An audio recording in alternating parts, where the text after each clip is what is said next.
And they use that sometimes as a reason not to attend service or not to attend worship.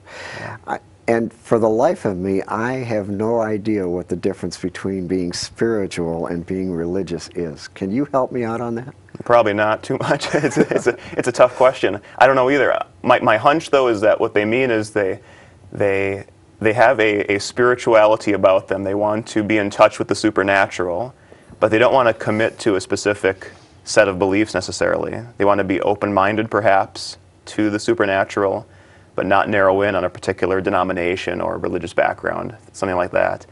And because that's their take on things, they can then avoid having to become a member of a particular congregation or be faithful in worship attendance. They can go out in nature and worship God or something like that instead. They can think about spiritual things. They can practice yoga, whatever it may be, to get them in touch with their spiritual nature.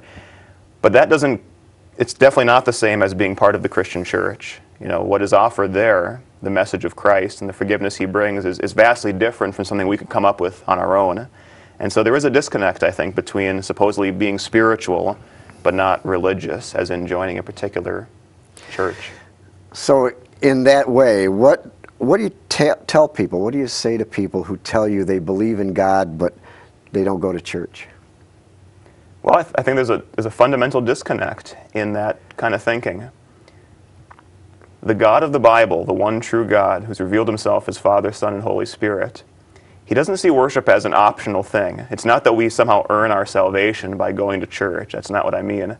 But you see throughout the whole Bible, Old Testament all the way through the New, where God commands his people to come into his presence, to hear his word, which is life-giving. We see it even in the third commandment, that we should keep the Sabbath day holy.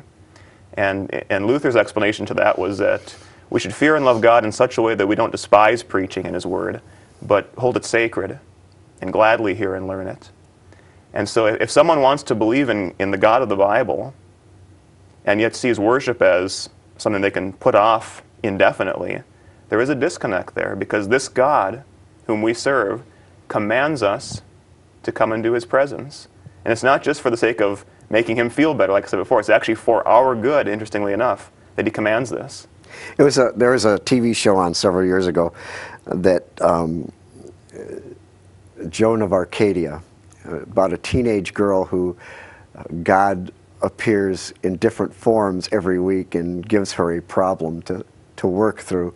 And one time he appeared as a teenager going to school with a backpack, and she didn't believe he was who he said he was. So she said,